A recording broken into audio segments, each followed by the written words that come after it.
Hey everybody, absolutely stunning news over here this week. We have a video version of this week's episode available on our Patreon, which is patreon.com/late night. Go over there, sign up at any tier, and you'll have access to it. Once again, that's patreon.com/late night. Now, enjoy the show.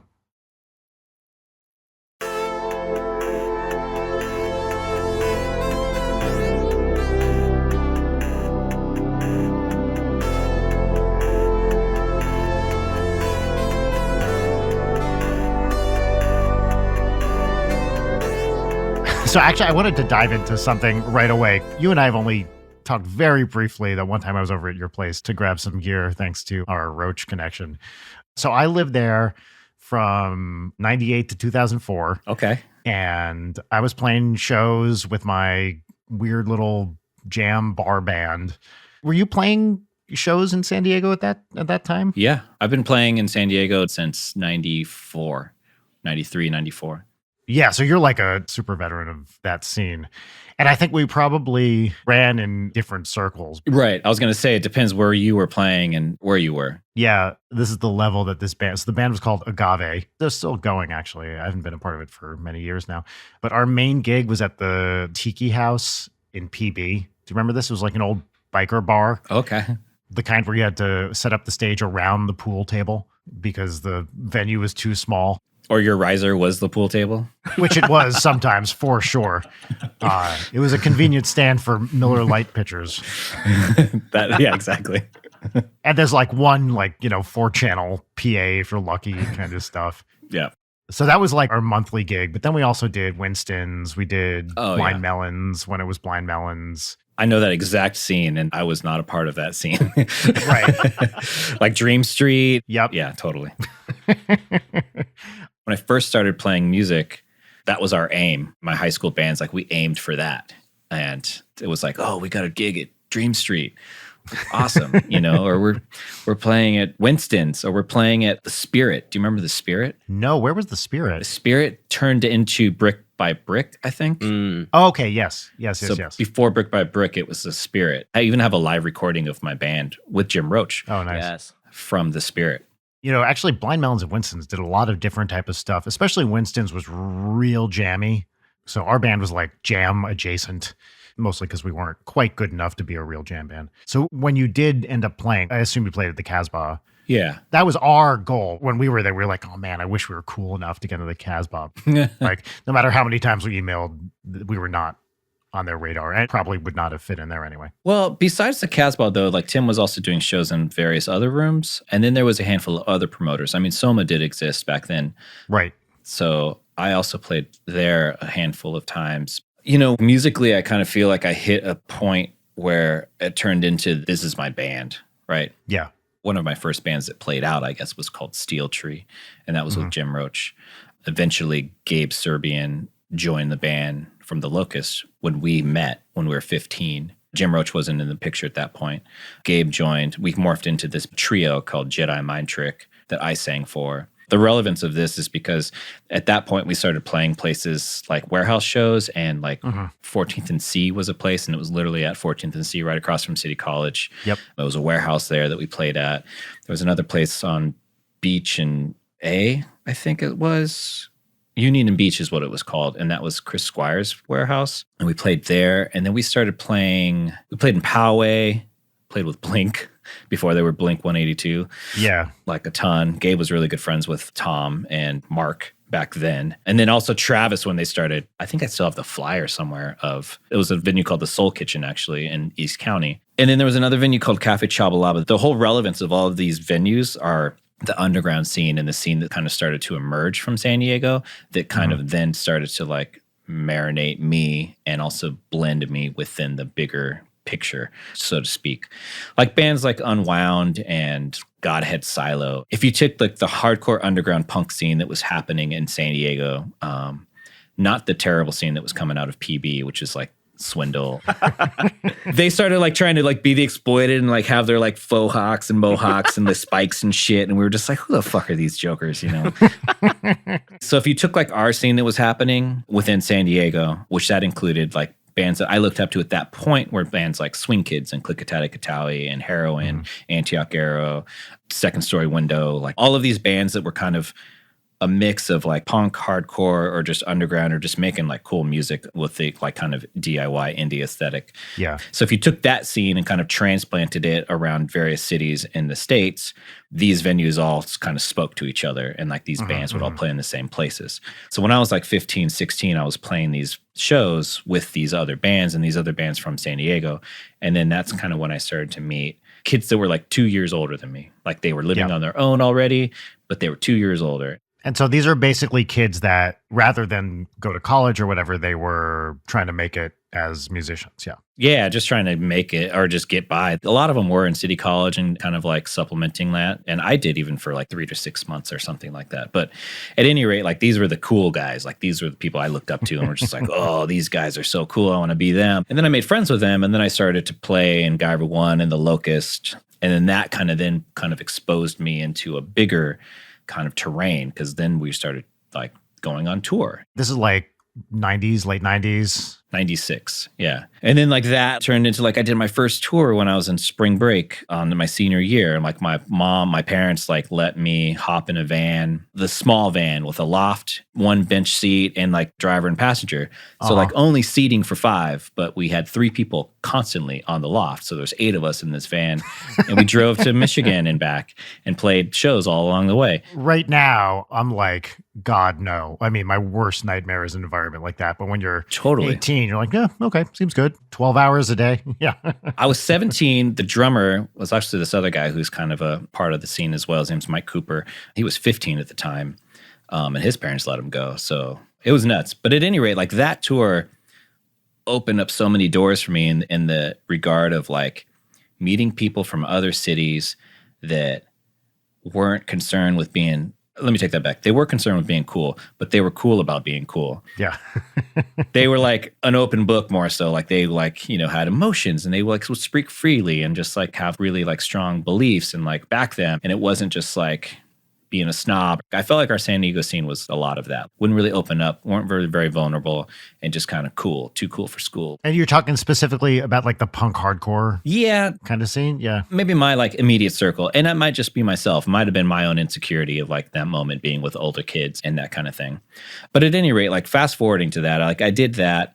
And I toured Europe and I did all of these things and I was in these bands. I started this other band called The Crimson Curse, and that was like this punk band with a guy that I met on my first tour in Kalamazoo. His name was Christopher. He moved out to San Diego after that summer of that tour, summer of 96. These 2 guys moved out.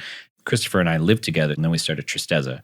And Tristeza, I feel like, is the start of the music that I actually like stand behind, and it's actually me as a person and who I represent and what I continue to do. The rest was kind of like, oh, I'm young, this is fun, I'm jumping off bass drums, I'm playing naked, and I'm like, you know, like slicing my fingers open and like, you know, all of this shit. There's fireworks and sparklers inside the Che Cafe. This is insane, you know, like. Why were they always trying to shut that place down? I wonder. Yeah. And then it turned into like Tristeza. At that point, we started to get kind of our own little buzz around town playing the Casbah. And then throughout that time, I started Album Leaf too, and I was playing drums for a band called Go Go Go Earhart. And then at that point, I started meeting a whole different kind of sect of people that were 2 to 4 years, even almost 10 years older than me, that I felt like had a lot of like broad knowledge of music and kind of exposed me to a lot of things that I still resonate with today. Those people at the time were probably our age now when you met them, roughly. Oh, no, they were way younger. We were pretty old now. But they're more like Jerik's age, I'd say. Okay, got it. Yeah, so that kind of like started to peel the layers of the scene back more and the venues that existed. Cracking scenes, especially, you know, kind of pre-internet. It was just like, how the fuck are we supposed to get in? I mean, you just hang out at the place enough and meet a couple people and eventually get in. You know, we spent a while trying to crack that like indie scene in San Diego with my bar band at the time. And it was just like, what are we supposed to do here? Then I was mid to late 20s. And I was at grad school because I was at UCSD for physics. And it's just like, I don't have fucking time to hang out at the Casbah every night and talk to people. Like, you know, and unfortunately, unless you get real lucky, that's kind of what the formula is, right? You just got to meet people and talk to them. And you got to mingle. That's my problem now is I don't do any mingling whatsoever. Same. Actually, I went to a thing the other night. I think it's the first time I've been in an environment. It was like an album release party. And it was the first time I've been in a scene where I was like, oh my God, I don't know anyone here. Like literally, and I know one guy, the guy whose album it was. And it was awesome. I'm like, oh my God, am I networking? Am I meeting people? I was like, this is weird. I haven't done this in fucking years. I actually did that on Sunday night, just 2 nights ago. I went to a show, this label that I'm just obsessed with locally. And I was just like, I really want to go to the show. I think I'm going to miss out if I don't go to this show. I went to the show, didn't know a single person, stood in the corner, watched it. When it was over, I left. And I was like, didn't talk to anybody, ordered a beer. And I was like, maybe that's not what I was supposed to do, but it was cool. I did my thing. I literally looked in, didn't know a single person. And I felt like I was in the cool LA crew. And I was just like, oh, who are all these people? Okay. Yeah. All right. I haven't done this in years because I haven't been in the situation, but I just walked up to a couple of people. And I was like, hey guys, I don't know anyone here. What's up? I'm Brian. Just start a conversation. That's great. And it's great. That's not my go-to, but I'm happy to do it if I'm in a situation where I don't know anybody. But I was just like, when was the last time I was in a situation where it's like, well, it's either talk to no one or just go up and introduce yourself to somebody. Yeah. And it was a weird feeling. And also I was the oldest person there by a significant margin. I mean, I think everyone else there was pretty much 20 years younger. Speaking of intros, should we introduce the show and our guest? Oh, yeah, dude. Wow, Jerik, look at you. Can't take that producer hat off. Everybody, this is Leighton Night with Brian Wecht. Now, on the other side, across from me today, we actually do not have Leighton Gray because she got her booster and it kind of knocked her out. So joining me today is our producer, Jerik Centeno. Hi, Jerik. Hey, how's it going? This is also my first show that I booked a guest. That's right. So, Mystery Guest, do you want to introduce yourself? Mr. Guest? Oh, Mystery Guest. Mystery Guest. Mr. Guest. Yeah. I am Jimmy LaValle, also known as the Album Leaf. Yeah. Jerik, you've been working with Jimmy for, a couple years now? Yeah, since I moved here, Jimmy was my first person who hired me to do anything. Oh, before Roach. I hooked up Jerik with Roach. Yeah. Oh, okay. How did you guys meet? Was it just like a call out, Jimmy and Jerik, you responded or what? San Diego, again. There's this band, Vacuum, based in San Diego that I worked with when I was living there. And they opened for you at the Casbah, right? Yep. And then I was doing front of house and tech for them. We did a whole tour. We did a whole West Coast tour. Oh, sweet. And then that's when I met Jerik. And then Jerik was just like, hey, I'm wanting to move to LA, just looking for work. And I was like, just come up here, man. I'll give you your first, I could use some help right now. And just come up here, we'll figure it out. And then I started asking around and I asked Jim, or Roach, as you call him. And he's like, oh yeah, I could use something like that. I could use somebody like that. Yeah. And then obviously Jerik's got many talents. So he went above and beyond the basics of what we were looking for. So it's been fantastic. I remember Jim telling me, he was like, dude, I had no idea who you were. I had no idea what you could do. I was like ready to fire you within the first week. Why? Because he basically hired me on a whim without like knowing what I could do. All he had was like my resume. So he just showed up and he was like, well, I don't know about this guy. We had like one meeting and then he was like, cool. So you want to come in like later this week? But he's ready to fire me if he had to. So right. But then you wowed him and you made yourself indispensable. As you could say. Speaking of San Diego venues, Jimmy, I think you told me the story about Tim Mays, the guy who owns and runs and books Casbah, about the Nirvana story, about there was that band who said no to opening for Nirvana. I know of the story, but I don't know the details, but I do know that there is a band that said no to opening at the Casbah. The Casbah now is like a 250. They'll squeeze up to 300 people uncomfortably into that space. Yeah. But before that, the Casbah was like 100 or 125 venue space. Same location? 2 blocks north of where it is now. Got it. So it's still on Kettner. And it turned into Kava Lounge. Oh, yeah. I know where that place is. So anyways, that's where Nirvana played. And then they also played at Iguanas in Tijuana. And this is like, I think, I want to say in my mind that it was like a week before Nevermind came out or something like that. But I know it was around that same era. And yeah, I guess there was a band that said no, maybe Ego Eyes or something like that. I'm not sure, but I don't know exactly the details or who the band was. But you never know. I don't know. Interpol opened for Tristeza my old band. Oh, really? Oh, that's cool. Yeah, at this smallish venue in Boston. Do you remember the venue? Middle East upstairs. So I lived right around the corner from there for like 3 years. Yeah. Right. So, upstairs, downstairs, etc. Yep. So we played upstairs, and Tristeza had been touring like relentlessly, and we were doing really, really well. And so we were starting to sell out rooms of that size in our own right. And beforehand, they were like, oh, there's this band from New York that wants to join the bill. They'll take the support slot. Is that cool? We're like, yeah, of course. So the show sells out, which we had sold out the room before. And afterwards, their manager came up asking us for more money because the show sold out, which is obviously not how contracts or any of those deals work. And it's not up to us. It's the promoter's job, whatever. Right. And we're like, oh, yeah, cool, man. Like, we were psyched. Like, we got paid the most we ever got paid. Like, I think it was like $1,500 or something. We're like, oh, my God, this is crazy, and gave Interpol $100 of our pay. And a week later, Turn on the Bright Lights came out, and we all know what happened. So years and years and years later, I was playing in a band with Sam from Interpol. And I kind of jokingly asked him for $100 back. Like, give me that money back. Did he remember getting it? Yeah, he remembers. Yeah, he remembers playing together, the whole deal. Sam, actually, he's got a hardcore past that goes back to his days in Florida. He's at least 10 years older than kind of the norm of the band. So he had kind of a musical past that preceded Interpol. And he was part of this kind of like Florida hardcore scene that like paid their dues, did all this traveling, touring, sleeping on floors and stuff like that.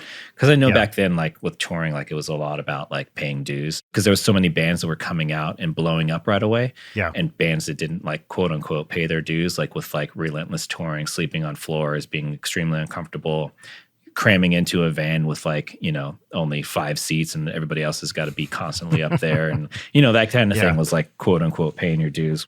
I think about this all the time. Like musically, in no sense have I paid my dues in that way. Like I was in, like fucking little bands here and there, and then the jam bands in San Diego, but I was on this other academic kind of track. And while I was doing that, Ninja Sex Party got popular and was able to tour. Like we played small comedy clubs in New York for a few years, but we'd never had to do like the Sleeping on Floors tour thing. I mean, I think it's relative to you as an individual because obviously for us at that point, we were 18, 19, 20-year-old kids, right? Working odd jobs, late 90s, paying $85 a month in rent. Yeah. Kind of allowed. And like, I feel like the economy obviously is a different point. Oh, yeah. You just couldn't survive with that now. Comedy people get weird about this kind of stuff too. Yeah. Right. Like, how many open mics did you do? Like that kind of thing. Yeah, you didn't do your bringer shows for, 5 years and you didn't earn this spot. And right. It's probably like an older person thing now because so many people have blown up just online. Yeah. But sometimes I feel like when I'm talking to comedy people, especially like, stand-ups who are, let's say, over 50 or something like that, there's a bunch of like, you didn't really do it the way you're supposed to do it. To which my, immediate reaction is, well, go fuck yourself. Like I think that's fair enough too, because I feel like, again, nowadays, I think it's a different scenario. Back then, there was a lot of like, oh, we got a tour. And I do think that it still happens these days. However, these days, the internet does exist and paying your dues could look differently because the internet exists. Like paying your dues could be like building up a social media following. Exactly. Or a YouTube following or whatever. Yeah. YouTubers, like, what's that? That's a new due that's not been paid. When I try to explain to people why people started listening to my bands, it's like, well, it's really because of video games. And they're like, right. What? No, that's stupid. And I'm like, no. You kind of understand. Like, there's a whole YouTube gaming scene, and my partner joined a popular channel, and then people started paying attention, especially online now. There's this crazy cross-pollination between everything. And I think that's hard for people in more traditional media to grok. And it doesn't make it less legitimate either. Speaking of social media and blowing up via social media, Jimmy, can we talk about my amazing social media presence? You want to talk about that? Your amazing social media presence. And for maybe like people younger than Leighton and I am who frequent TikTok, people might know you from TikTok, actually. It's come back. It's on Instagram now. I'm seeing it all over the place again, and people are tagging me. And so they're playing one of your songs? So they're playing one of my songs. Somebody posted this video, like, if you play this sound, okay, so there's offense number one. If you play this sound, your cat will do this or come to you or whatever it is. Okay, so then they play the sound being my song.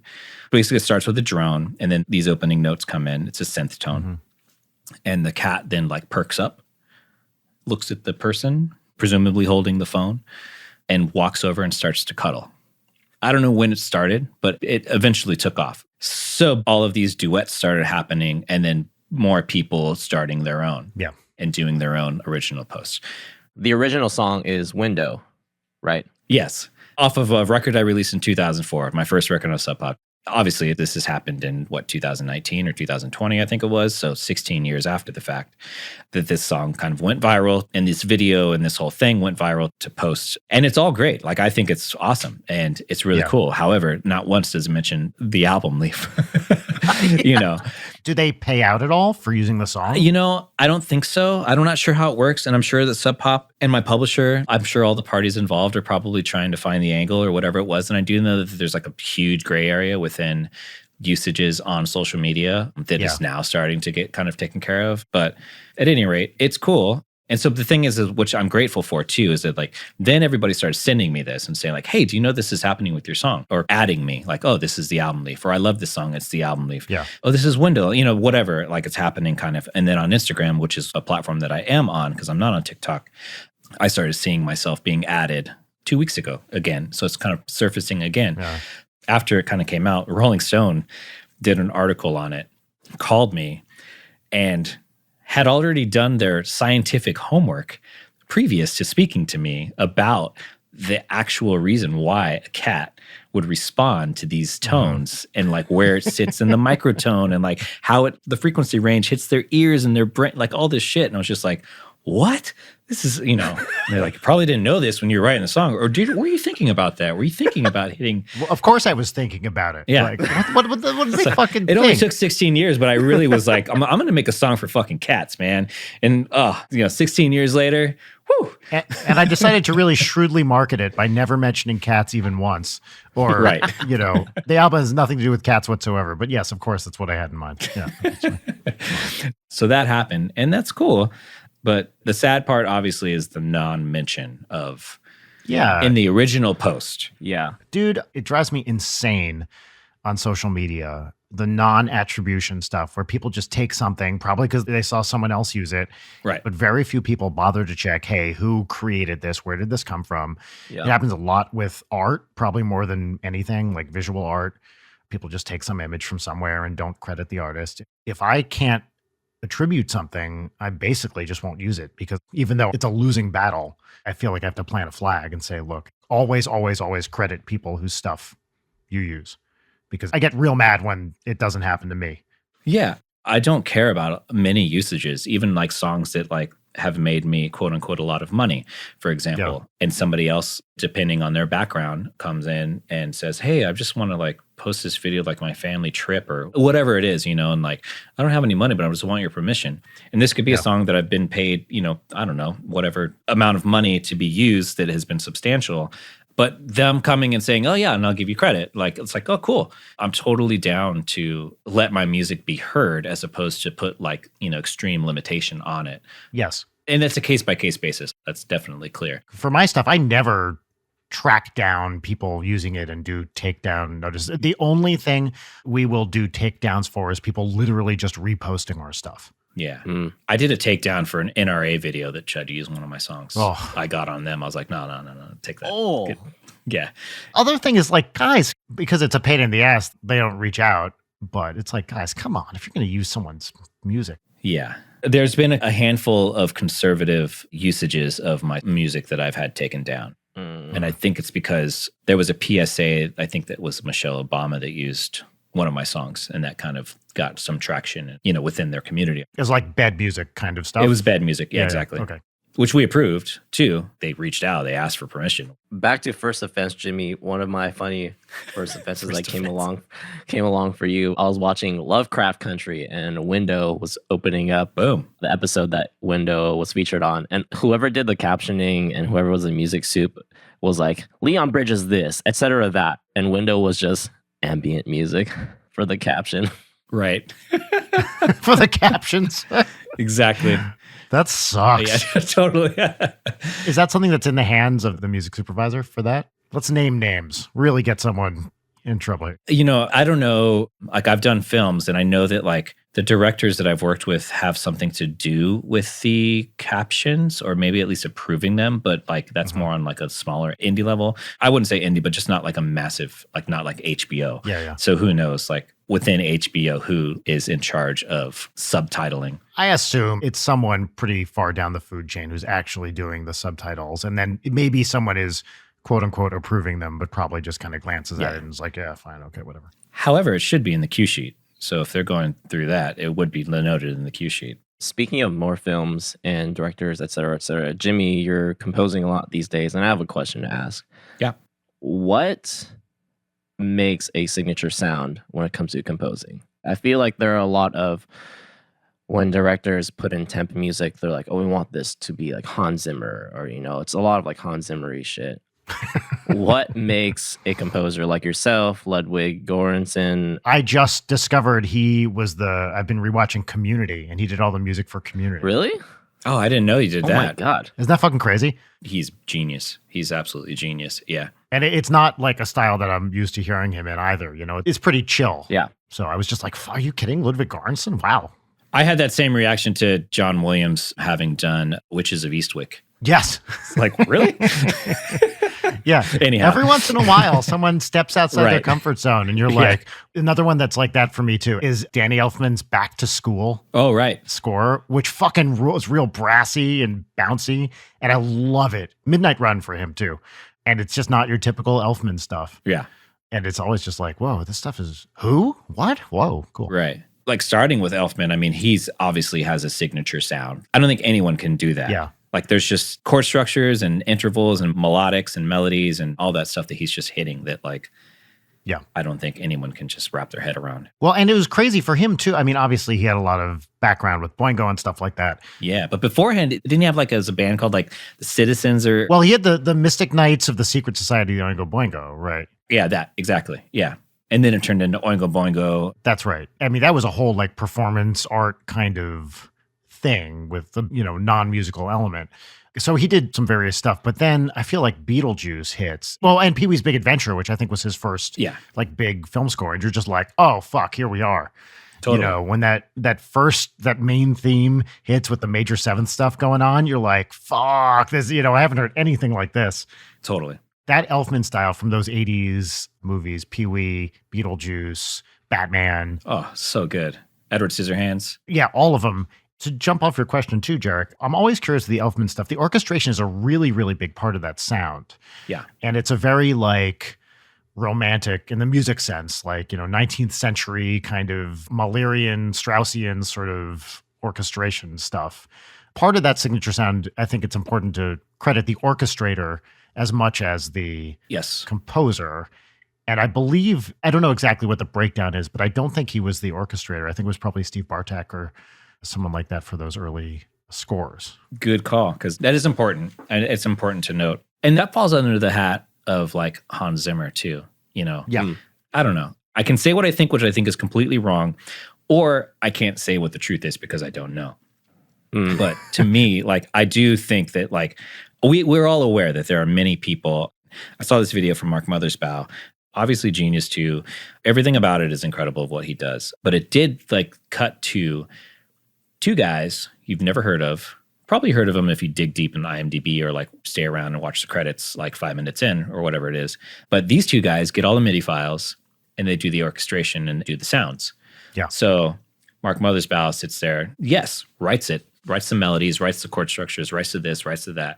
It is his song. It is his score. It is his, but obviously someone else is in there acting on behalf of him, putting the sounds together.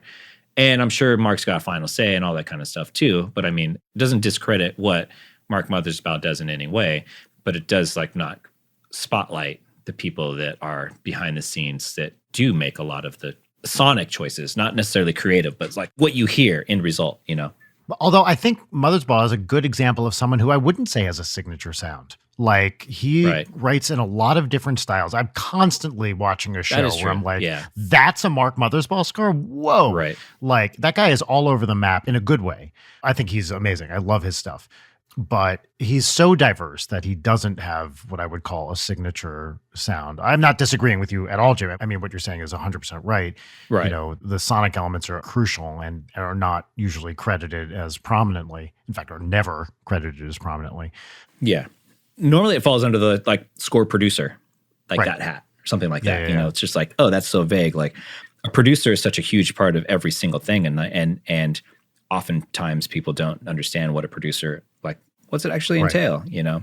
Yeah. It's always interesting to me too when people do have the signature sound, the Elfman or whatever, the Hans Zimmer, the John Williams. By the way, another guy I love is Carter Burwell, who I think just crushes everything he touches. I mean, that score for Fargo and all the Coen stuff is just like one of my favorite things ever.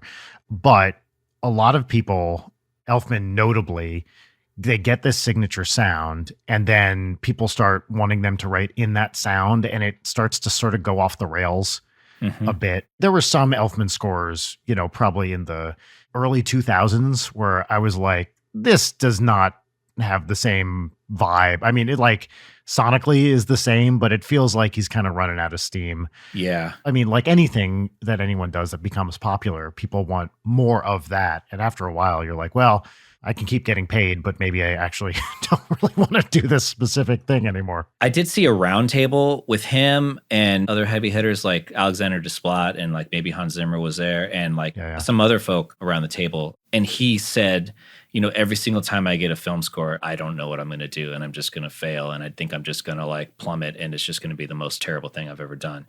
Yeah. And then he does what he does. Yeah. So, you know, I do feel like that level of like insecurity and not like confidence keeps you fresh, keeps you on your toes. You know what I mean? I feel that 100% with everything I write. Yeah. I'm just like, I was talking about this recently on the podcast where I will listen to something I wrote even a few months ago and I'll be like, well, that was really good, but I'm never going to be able to do that again. Like I don't know how I did it.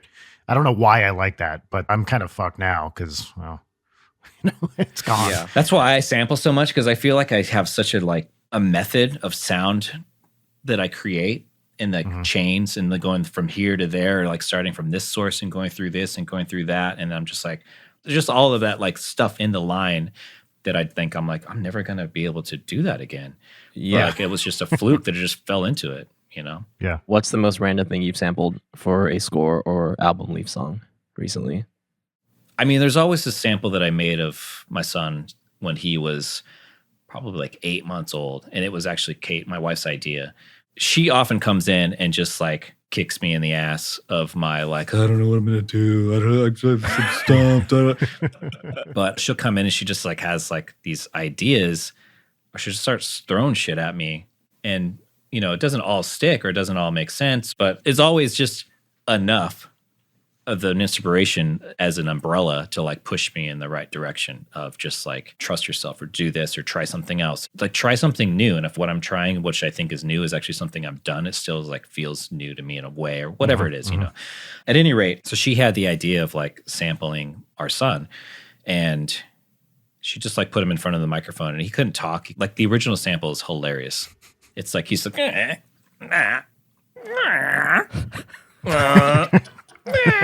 like it's just like all of these things and there I think there's one that was like, oh, that one's actually a second long, let me take that, you know. And so I took that and I just messed with it in Ableton, the simpler, like looped it here, grabbed this, like the attack, the loop, like all of the stuff. All of a sudden I pitch shifted it way down and all of a sudden turned into this actual tone, which I was then able to just like, oh, there's something, and then just like fine tune it, tweak it more, tune it, and you know, just turned it into this whole thing.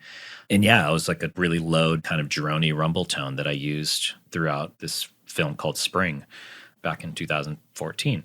So there's that. And there's this sound called a cuica. Or there's this drum called a cuica. Oh, yeah, the talking drum with the stick. Yeah. Exactly. So it has like a little thing in the middle. You can like squeeze it. Brazilian, right? I think so. Yeah. Is it? Yeah. At any rate, my friend and collaborator, this guy named James McAllister, came over once and we were just working on something. And he's like, I got this cuica. And he was like, what the hell is that? And it's just like he put it up in front of the microphone. It's a great sound. Yeah. Yeah. So I took that sound and actually turned it into this synth. And the way that it was sampled, it has this like constant kind of like modulation happening within the tone. And, not using the warp function in simpler. The higher you go, it's faster, and the lower you go. So I've like used that as a bass a lot or as a mid-tone. And it does not have any resemblance of a drum whatsoever. But yeah, I mean, those things like that, they excite me, One of my favorite things you sampled, Jimmy, was for Into the Dark for the Maggie cue. Oh, right. The music box. The music box, yeah. Yeah. But you didn't really use the song from the music box. You like fucked it up more. Yeah. And then I used the random, I don't know if you're familiar with the OP1 synth. Mm-hmm. So there's an arpeggiation on the OP1. I think it's called the tabla or tobla. Whatever it is like you hit the notes that you want, and then they start in the middle and they fall. And then you can move the wheel. Oh, that's cool. So there's no downbeat, right? It's not like a arpeggiator. Right? It's just like, it's just like totally all over the place. Yeah. And then I use that to trigger the slices in the music box, sequence. Oh, that's cool. So it was all over the place, and then just like delayed it and did this and did the reversed them and like all, so then it just kind of like created this really eerie chime sound that was just super random and dark. And I found, the specific notes that actually worked within it after the, experimentation. And I took out the notes that weren't working and like just moved the triggers around, then start to kind of fine tune the trigger sequence. With the software you're using, I assume it's all just self-taught. Like you just kind of figured out what you needed to do when you needed to do it. Ableton's like been a funny relationship for me because I started out with Album Leaf. I was loop based. So I was always looping. But I was looping with hardware pedals. Like an Akai Headrush was my main jam. I had like 3 of them. I had one on my Rhodes. I had one on my guitar. I had one on my synths. Then it turned into the RC20. I could loop for longer because the Akai Headrush was like limited to like 11 seconds, which, sounds like a long time. But in music, it's barely a bar or something at like 120 BPM, or whatever. And you were putting those into what, Pro Tools? No, this was just live performance. I would play all my parts when I was making records. But then when I would turn around to play them live, I would do a lot of the loops live myself and, triggering and playing different instruments, et cetera. So I saw this artist in Iceland when I was recording In a Safe Place at Iceland Airwaves perform. His name is Mugi-san. Incredible artist, incredible records that he makes. He was live looping everything right in front of me, and it was seamless. It was like mind-blowing, and then these changes. And I was just like, what is he doing? Before that, I had heard of Ableton, but for some reason, Ableton was first introduced to me in a way of like, here's a drum beat, and then use that beat repeat and fuck it up so you can sound like Aphex Twin. Like, here's an easy way to do that. Like that's kind of like how I felt like Ableton was first introduced to me as like a really cool, easy way to manipulate audio, which it is. Yeah. And it is still, and that's its strength, I feel like, too. But at any rate, so then I met with Mugi-san because he was friends with Sigur Rós, and that was the community I was with, and the scene there is really, really small, and we had coffee, and he brought his laptop, and he showed me Ableton, showed me how he was using it. This is when-ish? 2003? Yeah. So this is like Ableton version 1 or 2, or I don't know how early it was. Yeah. But at any rate, like, I was like, oh, it's really cool. It's really cool. And I just like could not wrap my head around it because I was so analog based. And I don't even know how to use MIDI DIN or just MIDI, really know how to use it until like 2014, 2015, like into like making records. So at any rate, like he showed me and I was just like, man, I do not get it. Like I just can't wrap my head around it. So like fast forward to 2011. I'm on tour with this band called Sound Tribe Sector 9, which is a Santa Cruz-based jam band scene, which kind of embraced Album Leaf for a hot minute, tried to kind of show us to the community, which was like jam band world. We played like Red Rocks with them. Oh, sweet. This particular show was at the Boston Merriweather Pavilion. At any rate, my friend King Britt was there randomly. King Britt is a producer DJ, artist, composer, and he's also now a professor at UCSD, teaches Afrofuture's music history course, which is an incredible course. Awesome. He's from Philly, so he started out with like Diggable Planets. He was a DJ. He had a crew nice. called like Silk 189, I think is what it was called, or Silk 100. It's Silk something. Apologies, King, if you hear this. At any rate, like I met him at another jam band festival called Camp Bisco that was booked by the Disco Biscuits. I mean, just all of these names are, pretty, they're speaking for themselves, really. At any rate, I met King there through my friend Hash, who I used to play in Go Go Go Earhart with, who is now the bass player for Thievery Corporation. Oh, wow. And we all played on the same stage around the same time. And there was this van trailer situation in the backstage area where there was this studio set up, and the guys from Thievery Corporation would bring everybody in, and I used to play drums with Hash. His name is Ashish. His nickname is Hash.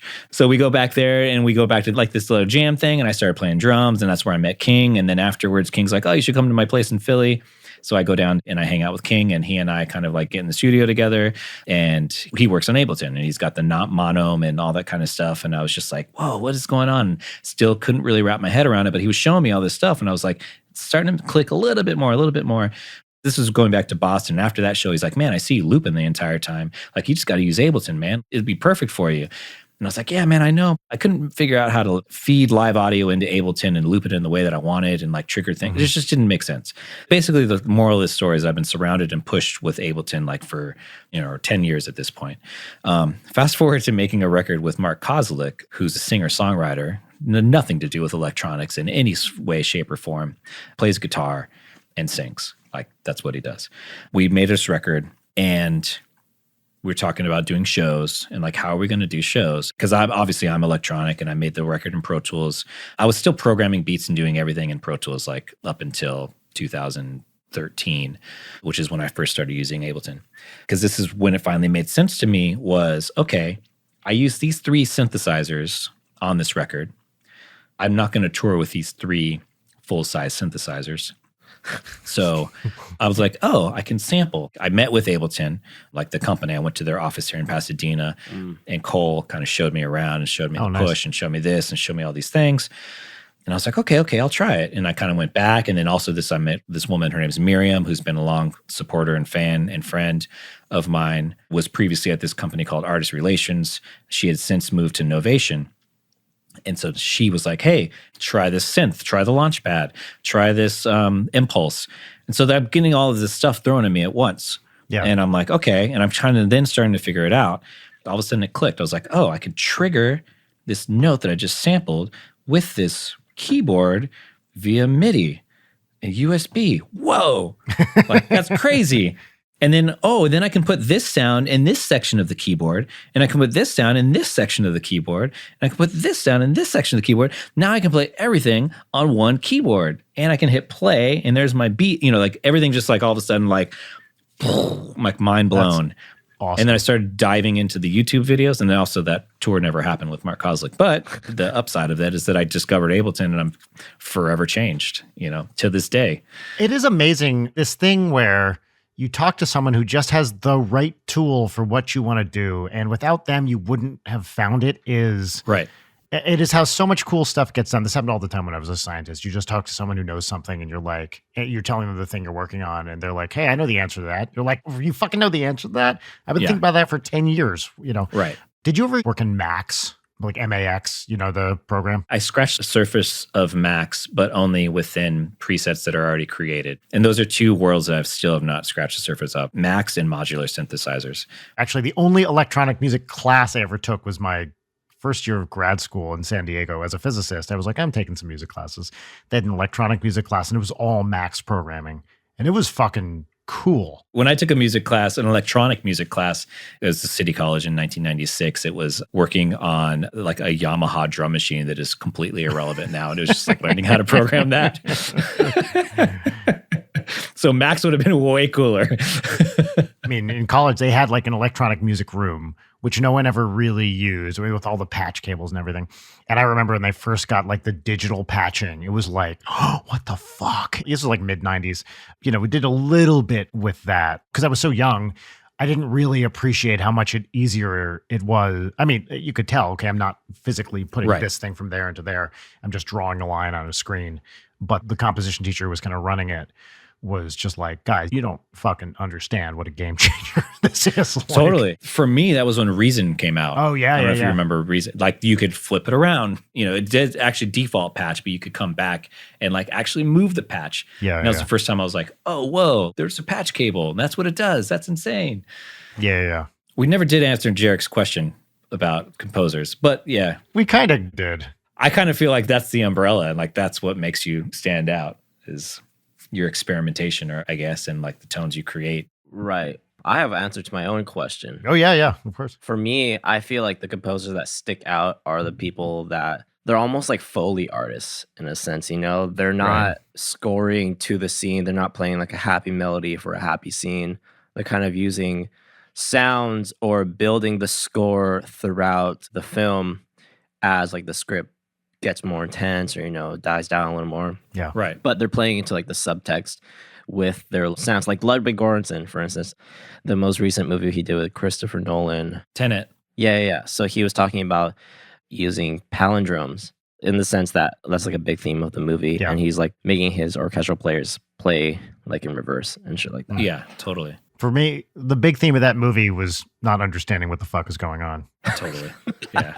He also sampled a fire truck for that as well. There's a whole like segment on him. Yeah. Oh, that's fun. I think you're totally right, Jerik. That kind of sound design stuff is so crucial to the overall signature sound. Yeah. This film that I just scored, which it's premiering at Sundance next month, Oh, nice. I did a lot of that. And it's also directors, like the directors also push for that. Like it's our fourth film together. So we have a lot of kind of like unsaid communication, but also a lot that's just said of things that they clearly want. You know, I kind of scored a couple like things that you see and then they can went with that more. And like, you know, you see these certain objects on screen and then like you hear this tone that kind of resonates throughout the entire film and stuff like that. Yeah. Sweet. All right. So let's move into segments. Our first segment is our pop culture or whatever recommendation thing. You get to talk about something you like. Could be anything: book, movie, music, video game, just a thing that you have enjoyed recently. The segment is called What's Poppin'. There's a theme song that goes here in post. Boom. What's poppin'? What's poppin'? Jerik, what's poppin'?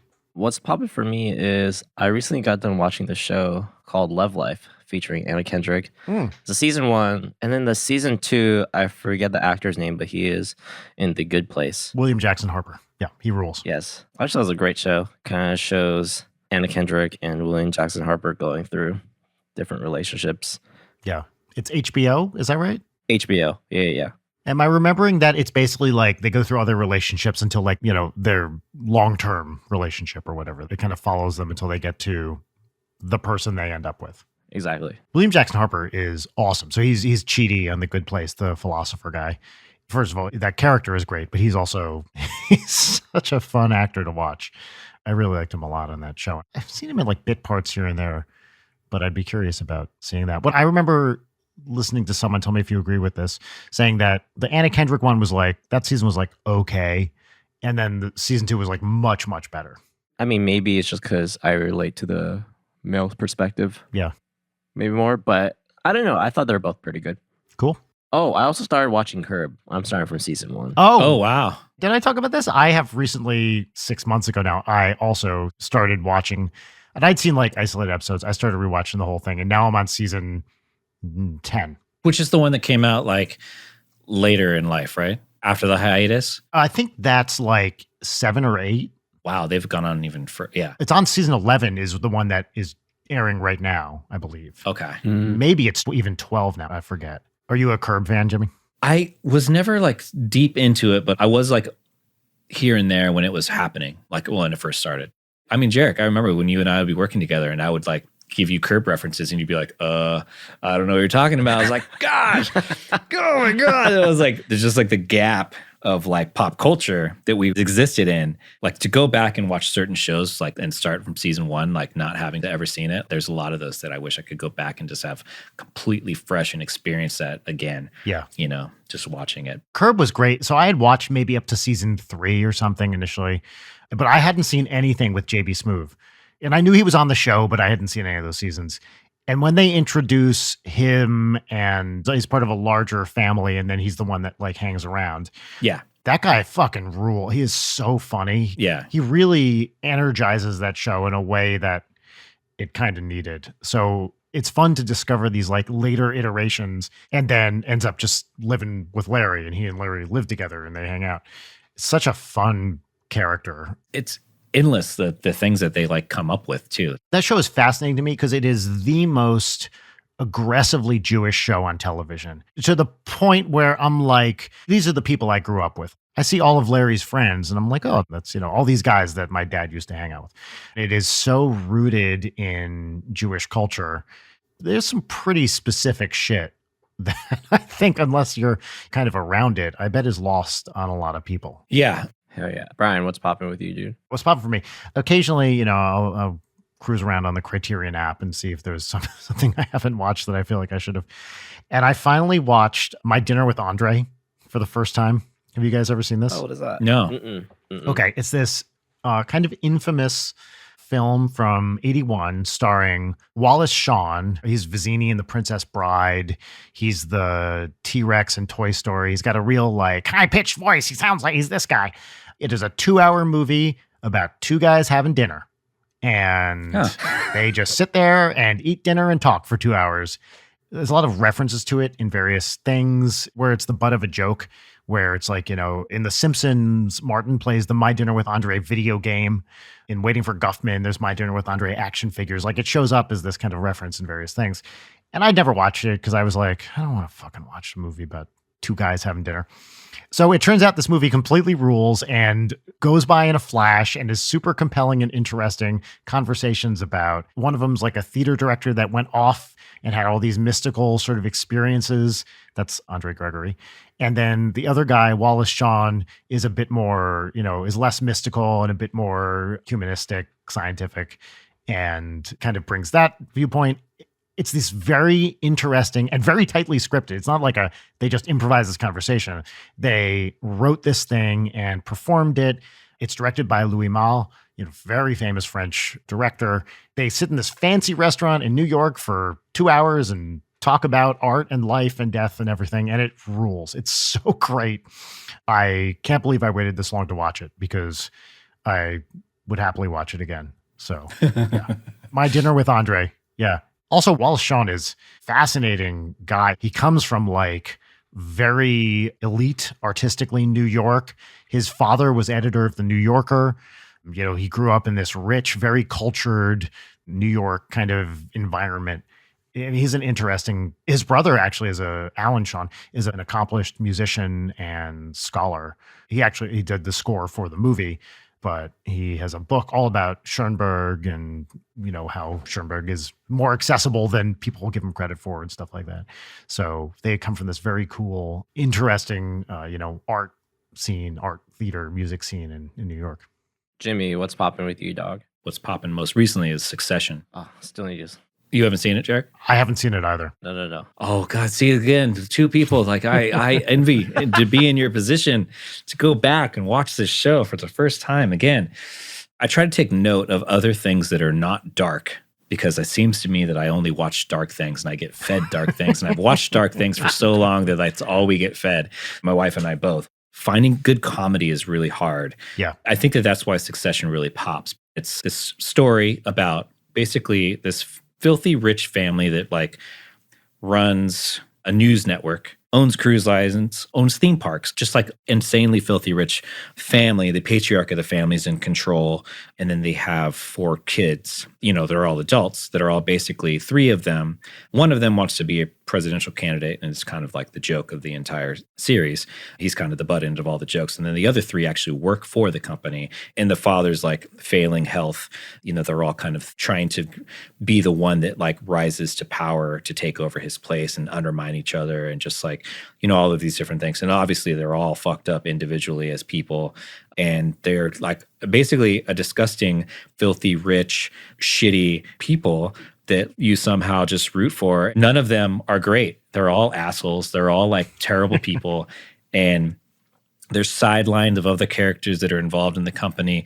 And to be honest, it kind of mirrors the Murdochs and Fox. Yeah. Basically, like this last season kind of gets into what would very much look like Trump and presidential and the kind of the power that they have as a news network to be able to push the right kind of media in your favor and the right narrative and just like all of these different things. So, then there's all these like accusations and like the media model of press is failing. So they're trying to pick up these different angles and remain relevant. And how do they do this and make these deals? There's other companies involved that like come in and sideswipe and fuck you over and like take the deal. And anyhow, music is incredible. This composer's name is Nicholas Bertel, who did Moonlight, is getting really famous for Succession, but also, works closely with the director, Barry Jenkins. Oh, yeah. And he does all of his films. So at any rate, like the music is like great. We look forward to every week. And it's HBO, so it's not all just thrown at you at once and you get to wait for something.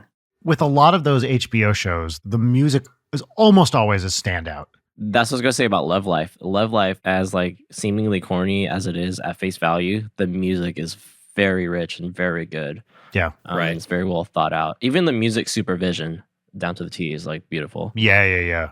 I May Destroy You, Yes. which is another HBO series, which the music on that was like an absolute game changer for me. Absolute like genre opening for me, just like led me down a path. I think, Jerik, you came over once and I just had that playlist on the entire time. And you're like, dude, what is this? Yeah.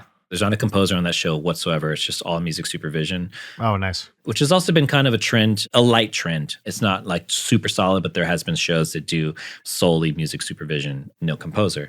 I can't say I loved Westworld, but Ramin Djawadi's scores on that. I mean, the theme, the main credits theme is fucking fantastic. So good. And the music overall is just great.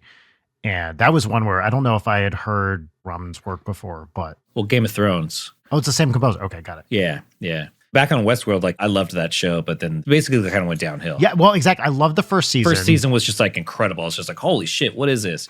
Second season, I was just like, what is happening? And then I started to watch the third season, and I was like, I don't remember anything. Right. None of these characters mean anything to me anymore. And I tried to watch the third season, first episode, probably like 3 times. And then I was like, I give up. I can't handle this. Yeah. I love Tandy Newton. Yeah, she rules. That's the thing is I love all the actors on that show. Ed Harris is great. Oh, he's so good. So good. Jeffrey Wright, yes, he's one of my favorite. Honestly, one of the best actors of all time, I think. And he's one of these guys in his role. I think Bernard is his character on Westworld. Exactly. You just look at that dude and you're like, he just radiates intelligence and empathy. I love him. I think he's incredible. Yeah. But yeah, all the acting, Jimmy Simpson also on that show, which is like great cast, but far too complicated. Yeah. Before the reveal, it was such a good show. You're just like, what is this? This is insane. All right. We got to move on to our final segment. The segment is called Peaches and Lemons. So the deal with this is you get 1 lemon, which is a kind of minor annoyance. It's your opportunity to complain about something that you feel like complaining about. Very minor. Oh, it's dangerous for me. Yes. And then 3 peaches, which are 3 good things. 3 things you're happy about. Can be big or small as you need. Theme song goes right here. Peaches and lemons. Peaches and lemons. All right, I will go first. My lemon is that I have this giant box of kids' books we're trying to give away, and we can't find anywhere that's accepting donations. And these are books our daughter has grown out of, and we decided, pass them on to someone who will read them. And places are so swamped with donations right now. Like, we called a bunch of stores, and they're just like, no, not at the moment. We have too much. People cleaned out a lot of shit during the pandemic, which is great. But it's the weird thing where it's like hard to give stuff away because places just can't deal with the amount of stuff they already have. I'm sure there's some place like a Goodwill or something. I have this problem. Same. I have so much stuff. And then you want to give it to the right place. For me, at least, I really want this to go to somewhere I don't want it to just sit in a Goodwill bin. I don't know exactly what happens with Goodwill. I've heard mixed things about it, but I feel like a lot of that stuff, you're kind of handing it to them and saying, throw this out for me. Exactly. And it's like a flyer on the street. Yeah. Here, throw this away for me. That's the Mitch Hedberg, right? Yeah. Yeah, exactly. I think if you give these books to a library, I'd love to give it to a library. Library is not accepting donations. Give it to, there's a children's book world on Pico, which is our favorite kids bookstore. They're not accepting donations. We try this giant box of awesome kids books. and I just don't know what to do with it. Anyway, that's my lemon. Jerik, what you got? What's your lemon? My fucking lemon is that my car battery is low. So I think I need to go buy a new car battery. Fuck. Yesterday I was having a hard time turning over. Like before I went to play tennis, it had a hard time turning over. I got stuck at the park yesterday waiting for like 45 minutes for a tow guy to come and recharge my car. Really? Yeah. Okay, this is another like lemon and a lemon. I feel like I should switch my insurance because Geico kind of sucks. The company is owned by a talking lizard, dude. It's Right. not a I was good going to sign. say, like, you drank that Kool-Aid. You are the target market. Like, they got you. It's like them and Aflac. The extremely brilliant, like, marketing campaign is just like, here we are. We're seeing the actual result of. I got that insurance when I was like 21. I didn't know what I was Exactly. They doing. got you. Yeah, It's yeah. like perfect. You're like, what do I do? I don't know. It's insurance for people who never plan to use it. Yeah. Yeah. So the other thing is like I called and they were like, you only get one tow and one charge. I'm like, how many times a year do I get that? Just once? You get one tow a year? I guess so. Fuck. That's stupid. So yeah, the big picture is my car battery is fucked up. I might need to go buy a new one, which sucks because it's always like, oh, I'm going to buy this new piece of gear and this piece of gear is fucking expensive. Yeah. And then it's always like car bullshit that comes I up. hate car bullshit. That's my lemon. All right. Oh, annoying. Jimmy. I'm like an insane record collector. So I get packages, like, I don't know, probably 5 to whatever a week at a time. I'll just say packages in general. Okay, our doorway and our porch is not necessarily on the street, okay? So it's probably like maybe a good, I don't know, 25, 30 feet, like set back off of the street. But for some reason, the mail carrier, I don't know why they can't just take the extra steps and go to the porch, but like they just drop it like right in the middle of our walkway, like maybe 5 steps down. It's not in the front, it's not in the back, it's just this random place. And I sometimes watch from the window and like watch them walk up and just go like, boom, just like drop. I'm like, ah, like every single time. And like, I don't know what the right play is. Do I go out and be like, hey man, could you be a little more careful with my packages, or do I call, or do I be ultra nice about it? I don't know what to do. Right. Because, this is not a high paying job from a worker who's treated extremely well. So you want to have sympathy for that. Like, It's not a high paying job. And I said it once and he's like, oh, it didn't say fragile. And I'm like, I pick up the package and I'm like, it says fragile, like right there, clearly. And he's like, oh, I don't know. Anyways, last night, it's like, don't you think that people like know rain's coming? yeah. Oh, no. So then you could walk up a little bit more, just a little bit, just push it under the awning. They put it on the porch. They just didn't push it far enough. And so it came home and it was just like this drenched package. That sucks. Luckily, it's fine because we went to Disneyland yesterday, which if I really wanted to talk about a lemon, it's the fact that they got rid of their tram, which is ridiculous. Oh, dude. Because they got rid of their tram because of COVID, yet they pack you like sardines into Dude. lines anyhow. So it's like, come on. They got rid of the open air tram, Yes. which is outside. Yes. Why? Why? It's so And I'm dumb. there with like my 5 and 8-year-old. Like we're there as a family. We're walking back, and my 5-year-old, I gotta be carried. And I'm like, and it's a half-hour walk. yes. It is a half-hour walk, basically, from the parking lot to the front gate. It is so dumb that thing is not back open. Anyway, Meanwhile, standing in line for Alice in Wonderland shoulder to shoulder, it makes no sense. not at all. Anyhow, so I don't know. I guess the lemon is the laziness of our postal workers, which is, really sounds terrible to complain about actually as a whole, because it's like they're overloaded and worked and, anyhow. Yeah. Cool. All right. Well, let's move on to the peaches, which are the good things. I'll do mine real quick. First peach for me is I needed to get a new laptop. My laptop was acting janky and it's like 3-4 years old. So I was like, okay, I'll get a new one. Went to look at the trade-in and it's always like $200. Yeah. Over $1,000. Over $1,000 for trade-in worth. Oh, really? Yeah, this has never happened to me before where I was like, basically like cut the price of the one I was buying in half. And I was like, how? Which one were you trading? It's a 15-inch MacBook Pro, What's the year? 2018. Ah, post USB-C. Yes, that's right. Still relevant. Still pretty relevant, but it's three years old at this point. Yeah. I was expecting a couple $100 at the most, $400 or $500. It was Right. double my highest guess. And I was like, fuck, that's Wow. awesome. Now, of course, Apple also loves to do the thing where you send it in. They're like, actually, Right. So Yeah. we'll see what happens. But I was excited about that. Second peach is now that I have a fully vaccinated child, I took her to a movie. Nice. We went to see Encanto, the new Disney movie, Oh, cool. because she was off school last Wednesday for teacher conferences. And we went to a 12 o'clock showing and we're the only people in the theater. Oh, So nice. it actually didn't, the vaccine didn't matter so much for that. But that's her first movie back in a couple of years. So she was very, very excited. And it's a good movie too. Like, it's fun. I do feel like maybe Lin-Manuel Miranda doesn't need to write as many songs. Maybe he could just like step back a little bit and chill out. But okay. I mean, it's not like it's bad music.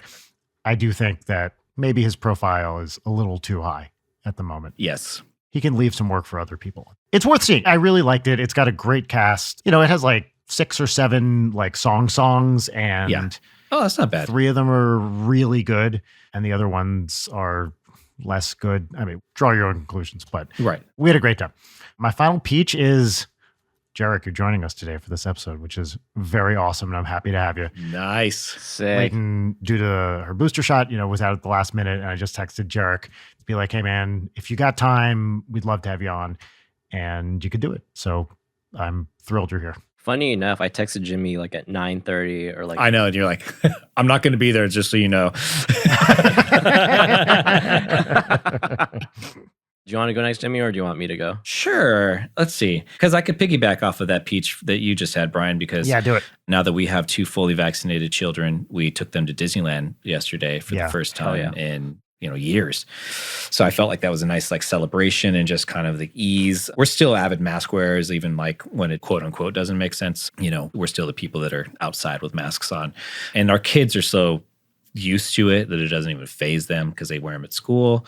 But yeah, I would say having 2 fully vaccinated kids just as a whole is also just a peach for us and just our ease and, being part of the solution. They waited so long to approve that thing for kids. Yes. And I get it. I totally get it. Yes. They should have done it months ahead of time. I feel like, what the fuck do I know though? But I was just like, every day, I'm like, please today, Yeah. please approve this thing. You could like have your kid be a part of the trials. Yes. And I do believe in it, but I did definitely gave me a little bit of pause just to be like, okay, let's just, wait this out. I was like, we knew that we would do it no matter what, like when the vaccine was approved, but, just kind of like, I don't know, But yeah, we're definitely very thankful in that. And we went to a movie last week as well, went to see The Eternals, which was also nice. scored by Ramin Djawadi. That was a peach for me, just getting to get back into the world a bit with our kids.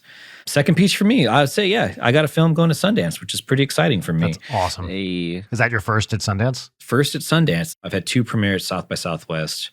I've had 2 premiere at the Toronto International Film Festival, and I've had 1 premiere at Tribeca, and now I've got 1 at Sundance. So I feel pretty solid about It's fantastic. Yeah. So I guess that's a peach for me when I actually like step back and give myself a little bit of credit. But yeah, like I did a good job. Maybe, I was a part of something that was great. So yeah, that is definitely a huge peach for me. Just like having a film at Sundance and getting to go out and experience it actually in person this time as well, being boosted and feeling pretty solid about that. Yeah. One more peach is, being boosted. My wife and I were able to go to Mexico to Valle de Guadalupe to celebrate her birthday, the 2 of us, for 3 days, which is a region that was new to me. My in-laws actually live in Mexico, so we go to Mexico all the time, but they live kind of like deep in central Mexico. And this time we got to just like drive across the border, go to this region called Valle de Guadalupe, and really just the food was incredible. Everything about it was incredible. Our time together was incredible. Our time alone. The wine was incredible. The space was incredible. It was just like a really, really fantastic trip. And we're actually going back in a little over a week, actually, after Christmas with some friends and our kids this time. So oh yeah. we'll be really excited about that. I love it. Awesome. All right, Jerik, what you got? All right. So first peach is this jacket that I'm wearing. It is based on this show called Nathan for You.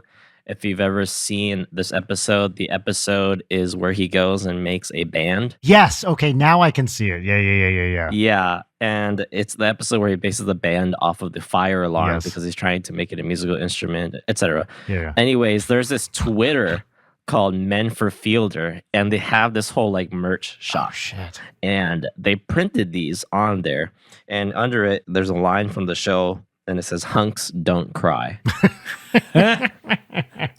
Nice. I've been waiting to get this jacket for a while, so I finally got it. I love it. My second peach was when I was at Costco recently, grocery shopping. I needed to buy new coffee, and I was just gonna cop out and buy like Starbucks whole beans or like the Jose ones. But then I like stumbled upon this like blue bag of coffee, and it was Kauai coffee. Nice. Kauai coffee that's like from my island. And I asked like one of the workers, I was like, hey, like, where else can I find this in the store? He's like, oh, that's probably the last one. Oh, shit. Probably like a return. So somebody returned like a whole bean bag of Kauai coffee, which you can't find, I feel, in LA. Huh. It definitely was like returned because it's kind of like crumpled and shit. Yeah. So somebody returned it, and thankfully I got that. Is most coffee Big Island? Yes, most of it is Big Island, like the Kona Yeah, exactly. Big Island region, with the exception of Kauai coffee, which is like all the light blue bags, which you can find in Ralph's now, but they're like wow. surcharged as fuck. And they're not Yeah, I whole bet. bean, but they also come like with different flavors. This one was just like a general like medium roast. So another question is, do you typically buy your coffee at Costco, or you were there and you're like, I just need it, so bummer, maybe I'll just suck it up and look for the gross stuff? Yeah, I typically buy my coffee at Costco, which is abhorrent because all just very general coffee. You don't like Kirkland Light coffee? There's some solid Kirkland stuff, You're not wrong. totally, but not much. Yeah, I need to be smarter with my coffee decisions and buy better coffee, which is why I was excited when they had Kauai coffee. That's what I'm saying. Yeah, that's great. Yeah. And my last peach is that I have work going on throughout winter. Like I'm busy. Nice. I love it. Not busy that I can't like do other things, but it's like I know what I have to do these next coming months, which is quite nice. And it's all producing and engineering stuff, which I feel like producing comes along. I know, that was good. As the producer that just knocks his microphone around. That was great. Fucking shit. Perfect timing on that. We went almost 2 hours without the microphone being touched, and then you just No, dude, that's awesome. yeah, for sure. You know, that's what you get for like being awesome and building shit up and like Thanks. working on stuff and meeting people. Like we were talking about kind of at the beginning. That's what like, Yeah. you know, just constantly being out there and doing stuff with people gets you, which is fantastic. I'm excited. Not to say that I'm not busy to do any other work, anybody, but That's right. I've got stuff in the calendar, which is nice. I love it. Hell yeah. Well, Jimmy, thanks for coming on, dude. Yeah, thank you. I guess I should plug quickly that I do have shows coming up. Yes. The week after Sundance, I'm doing 4 shows in February: LA, San Francisco, Portland, Seattle, and then going to Austin. So throughout the month of February, All under Album Leaf. all under Album Leaf. So those are my first kind of official shows back. So I'm pretty psyched on that. Excited. That rules. And the LA show looks really cool. It's at Hollywood Forever. Yeah, at the Masonic. Oh, nice. The Masonic Lodge of the Hollywood Forever. I love that space. Love that room. Yeah. It's great. Sweet. Anyhow, but yeah, thanks for having me. Yeah, man. I really appreciate it. Where can people find you on socials, et cetera, et cetera? Everywhere of those places, any social. I even do have a TikTok page, just nothing populates it, but everything's at the Album Leaf. Sick. That's it. Well, normally Leighton would say our catchphrases at the end of the show, but Jerik, I'm going to throw to you today to say anything you want to end this show. It's your choice. I'm going to say happy early holidays. Stay funky, flirty, and fresh. And stay safe and orgasm hard. Great. Good job. Wow. Yes. Wow. We really took it in a new direction at the last second. This is now called Jerik Night with Brian Wecht. Sorry. All right, guys. Thank you. Bye. All right. But Leighton Night is produced by Brian Wecht, Leighton Gray, and Jerik Centeno. Follow us on Twitter at Leighton Night, on Instagram at Leighton_Night, or email us at leightonnight@gmail.com.